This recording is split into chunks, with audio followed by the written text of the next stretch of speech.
தமிழகத்தில் கிடுகிடுவென உயர்ந்த பாஜக வாக்கு வங்கி 2026 அண்ணாமலையை அசைக்க முடியாது. வெளியான இந்தியா டுடே சர்வே. 2026 தமிழக சட்டசபை தேர்தலுக்கு இன்னும் ஒரு வருடமே இருக்கும் நிலையில் தற்பொழுது இருந்தே அரசியல் களம் சூடு பிடிக்க தொடங்கியுள்ளது. திமுக கூட்டணியில் இருக்கும் விடுதலை சிறுத்தை கட்சி அவ்வப்போது திமுகவுக்கு குடைச்சல் கொடுத்து வருகிறது. ஆனால் திமுகவோ கடந்த முறை கொடுத்த சீட் தான், அதில் எந்த மாற்றமும் இல்லை, இஷ்டம் இருந்தால் கூட்டணியில் இருக்கலாம், இல்லை வெளியே போகலாம் என விசிக விவகாரத்தில் உறுதியாக இருப்பதாக கூறப்படுகிறது. மறுபக்கம் ஏற்கனவே அழிவின் விளிம்பில் இருக்கும் எடப்பாடி தலைமையிலான அதிமுக தற்பொழுது உட்கட்சி பூசல் உச்சகட்டத்தை எட்டி தற்பொழுது பல துண்டுகளாக அதிமுக உடையும் சூழலில் உள்ளது. மேலும் அதிமுக சின்னம் தொடர்பாக சமீபத்தில் வெளியான நீதிமன்றம் தீர்ப்பு 2026 சட்டசபை தேர்தலுக்குள் இரட்டை இலை சின்னம் முடக்கப்படலாம் என்கிற தகவலும் வெளியாகியுள்ளது. இந்த பரபரப்பான சூழலில் தமிழகம் முழுவதும் தற்போதைய அரசியல் சூழலில் தேர்தல் நடந்தால் எந்தெந்த கட்சிக்கு எத்தனை வாக்கு சதவிகிதம் என்கிற சர்வே ரிப்போர்ட் வெளியாகியுள்ளது. இந்தியா டுடே சி ஓட்டர் இப்போது தேர்தல் நடந்தால் யாருக்கு எவ்வளவு சீட், எவ்வளவு வாக்கு சதவிகிதம் கிடைக்கும் என்ற ஆய்வு முடிவுகளை இந்தியா டுடே வெளியிட்டுள்ளது. அதில் கடந்த நாடாளுமன்ற தேர்தலுடன் ஒப்பிடுகையில் தற்பொழுது தமிழ்நாட்டில் திமுக தலைமையிலான கூட்டணியின் வாக்கு சதவிகிதம் 5% உயர்ந்துள்ளது எனவும், பாஜக கூட்டணியின் வாக்கு சதவீதம் 3% உயர்ந்துள்ளது எனவும் தெரிவிக்கப்பட்டுள்ளதுடன் அதிமுகவின் வாக்கு 3% சரிந்ததாகவும் தெரிவிக்கப்பட்டுள்ளது.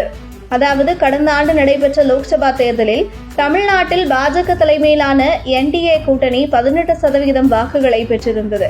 இந்தியா கூட்டணி 47% வாக்குகளை பெற்றிருந்தது.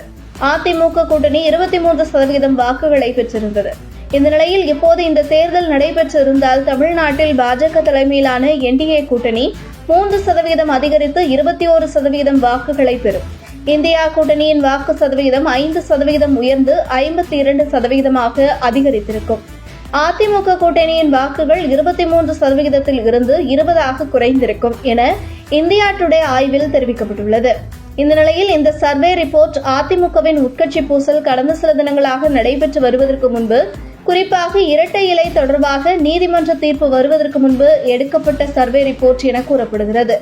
இந்த நிலையில் அதிமுகவில் வெடித்துள்ள உட்கட்சி பூசல் காரணமாக அதிமுக கூட்டணியில் இருக்கும் தேமுதிக வரும் 2026 சட்டசபை தேர்தலில் பாஜகவுடன் கூட்டணி அமைக்கும் என தகவல் வெளியாகியுள்ளது. மேலும் அதிமுகவின் உட்கட்சி பூசலால் 2026 தேர்தலுக்கு முன்பு இரட்டை இலை சின்னம் முடக்கப்படலாம் என்பதால் அதிமுகவின் தற்போது உள்ள 20% வாக்கு 8% குறைந்து 12% மாறும் வாய்ப்புள்ளது என கூறும் அரசியல் வல்லுநர்கள், அதில் 5% பாஜகவுக்கும் 3% மற்ற கட்சிக்கும் செல்லும் என்பதால் தற்பொழுது பாஜகவுக்கு இருக்கும் 20% வாக்கு சதவீதம் 25% மாறும் என்கிறார்கள்.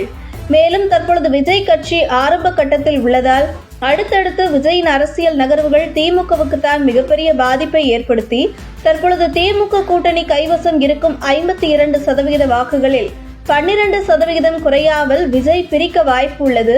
மேலும் திமுக கூட்டணி கட்சிகள் வெளியேறி விஜயுடன் கூட்டணி அமைக்கும் பொழுது மேலும் 3% வாக்குகளை திமுக இழக்கும் என்றும், இதுபோன்ற நிகழ்வு நடந்தால் திமுக கூட்டணி 35%, பாஜக கூட்டணி 25%, விஜய் வலுவான கூட்டணி அமைத்தால் 12 முதல் 15%, அதிமுக உட்கட்சி மோதல் மற்றும் இரட்டை இலை சின்னம் முடக்கப்பட்டால் 10 முதல் 12% வாக்குகளை வரும் சட்டசபை தேர்தலில் பெறும் என்பதால் 2026 திமுக தனி மெஜாரிட்டியில் ஆட்சி அமைக்க முடியாது என்றும், அதே நேரத்தில் அண்ணாமலை தலைமையிலான பாஜக எதிர்க்கட்சி வரிசையில் அமரும் என்கின்றனர் அரசியல் வல்லுநர்கள்.